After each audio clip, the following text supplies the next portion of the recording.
आनंद परमानंद सतगुरु मंगनानंद जी साहिब सत्संग आश्रम, डेरा सतगुरु पीतानंद जी साहिब, धाम निगाड़ा, जिला भिवानी, हरियाणा के सौजन्य से संत मत धारा वही नूर और जान और शब्द की धार है, और उसी ने जगह जगह ठहर कर मंडल बांधकर सतलोक तथा रचना करी। फिर वहां से दो धारों ने यानी निरंजन और ज्योत ने उतर कर ब्रह्मांड की रचना, और स्थैस दल कंवल से तीनों धारों ने, जिनको सत्वगुण, रजोगुण और तमोगुण कहते हैं, उतर कर पिंड देश की रचना करी। खुलासा ये है कि कुल रचना शब्द की धार ने करी है, और शब्द ही कुल मालिक का प्रथम जहूरा यानी प्रकाश है, और सब जगह शब्द ही चैतन्य का निशान और जहूरा है। शब्द की धुन या आधार का नाम सूरत है, और ये दोनों यानी सूरत और शब्द कुल रचना और उसकी कार्रवाई कर रहे हैं। इस लोक में भी कुल काम शब्द यानी बोलने वाला और सूरत यानी सुनने वाला कर रहे हैं। जब बच्चा पैदा होता है और उसने शब्द किया यानी रोया तो जिंदा है, और जब तक आदमी बोलता है तो जिंदा है, नहीं तो मुर्दा है। सूरत की धार उतरकर दोनों आंखों के मध्य में अंदर की तरफ छठे चक्र के स्थान पर इस जिस्म यानी देह में ठहरी है, और वहीं से दो धार होकर दोनों आंखों में जागृत के वक्त बैठकर इस लोक में मन और इंद्रियों के वसीले से कार्रवाई करती। सूरत चैतन्य सत्पुरुष दयाल की अंश है, और मन निरंजन यानी काल पुरुष या ब्रह्म की अंश है, और इंद्रियों और देह माया की अंश यानी उसकी मसाले से बनी हुई। आंखों के स्थान से सूरत की धार को घर की तरफ यानी कुल मालिक दयाल के चरणों में विरह और प्रेम नंग लेकर उल्टाना चाहिए, तब सच्चा और पूरा उद्धार होगा।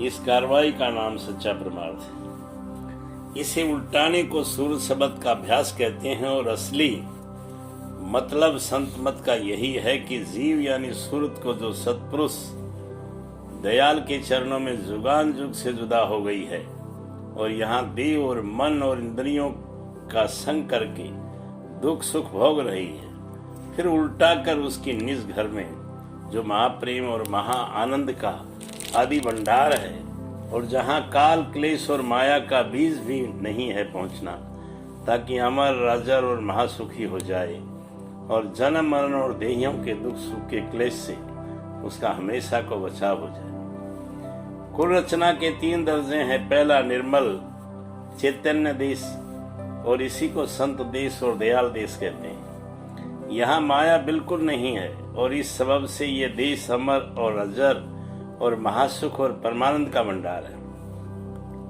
दूसरा निर्मल चैतन्य और शुद्ध माया देश है। इस दर्जे के शुरू में माया का ज़हूर हुआ, लेकिन इस दर्जे में वही निहायत लतीफ है, इसको ब्रह्मांड कहते हैं। तीसरा निर्मल चैतन्य और मलिन माया देश, यहाँ मलिनता ज्यादा है और यहाँ की रचना भी स्वास्थ्य स्थूल है, इस दर्जे को पिंड देश कहते हैं। जिस वक्त पुतली आंखों की जरा चढ़ जाती है, आदमी फौरन बेहोश हो जाता है, और जब ज्यादा खिंच जाती है तब मर जाता है। तो इससे जाहिर है कि देही और मन और इंद्रियां और संसार के बंधनों से छुटकारा इसी रास्ते से सूरत के उल्टानी यानी चढ़ाने से मुमकिन है, यानी सच्ची मुक्ति और उद्धार इस जगत की कमाई से मुमकिन है, और किसी तरह नहीं।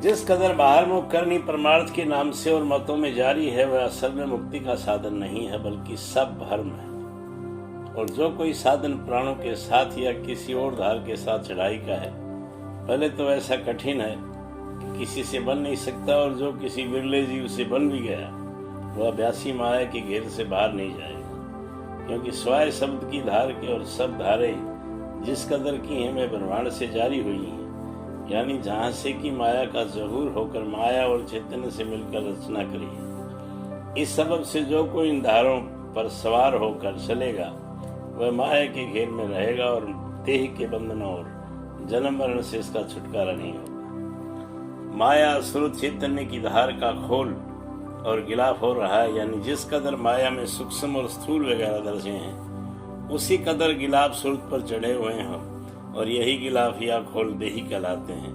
और इन्हीं गिलाफों का सूरत के वियोग यानी जुदाई से बेकार हो जाने का नाम मौत है। इस वास्ते जब तक सूरत माया के देश में रहेगी तब तक गिलाफ में रहेगी, और इस सबब से जन्म मरण उसका चाहे जल्दी हो या देर से जारी रहेगा। इस वास्ते संत फरमाते हैं कि जब तक सूरत संत देश अथवा दयाल देश यानी निर्मल चैतन्य देश में ये माया बिल्कुल नहीं है, न पहुंचेगी, तब तक सच्चा और पूरा उद्धार न होगा। ये उद्धार सिर्फ सतगुरु और शब्द भक्ति से ही हो सकता है, और किसी की भक्ति या दूसरे किस्म के अभ्यास से हासिल नहीं हो सकता।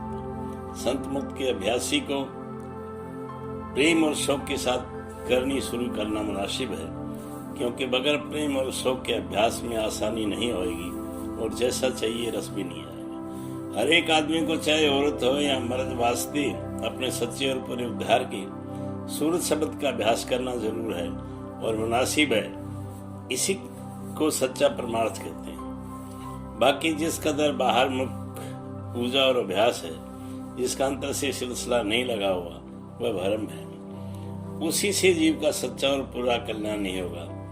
अलबत्ता शुभ कर्म का फल मिलेगा, यानी थोड़ी अरसे के वास्ते सुख स्थान मिल जाएगा, और जो अशुभ कर्म बनेगा उसको एवज में दुख भोगना पड़ेगा। कर्म का स्थान आंखों का मुकाम है, यानी सूरत जागृत अवस्था में आंखों के स्थान पर बैठती है, तब मन और इंद्रियों से बाहरमुखी करतूत बनती है।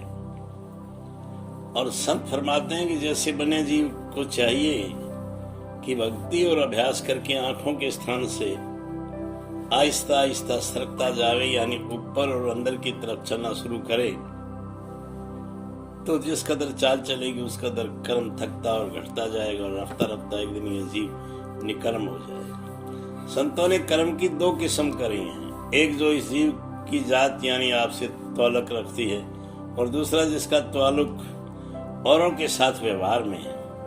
पहली किस्म यह है कि जिस करतूत को करके ये जीव अपने मालिक के नजदीक पहुंचता जाए, वह असली यानी परमार्थी शुभ कर्म है, और जो करतूत की उसको अपने मालिक के चरणों से दूर डाले, वह असली यानी परमार्थी अशुभ कर्म है। दूसरी किस्म यह है कि औरों के साथ मन वचन और कर्म करके इस तरह बर्ताव करे कि जैसे ये जीव चाहता है कि और लोग इसके साथ बर्ताव करें। ये व्यवहारी शुभ कर्म है, और इसके खिलाफ बर्ताव करना व्यवहारी अशुभ कर्म।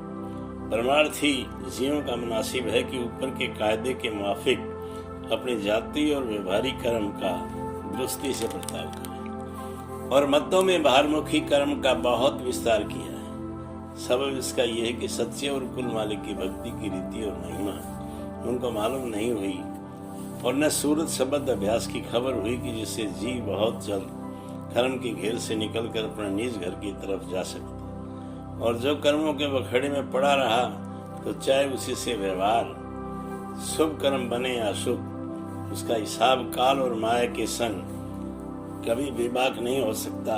और इस वास्ते जन्म और मरण, दुख सुख के फंदे से रिहाई मुमकिन नहीं। जिन मतों में कि सिर्फ बाहरमुखी पूजा या पोथियां और पढ़ना पढ़ाना जारी है, घटके भेद से बेखबरी है, उनकी कुल कार्रवाई व्यवहारी शुभ या शुभ कर्म में दाखिल है, उससे मुक्ति हासिल नहीं हो सकती।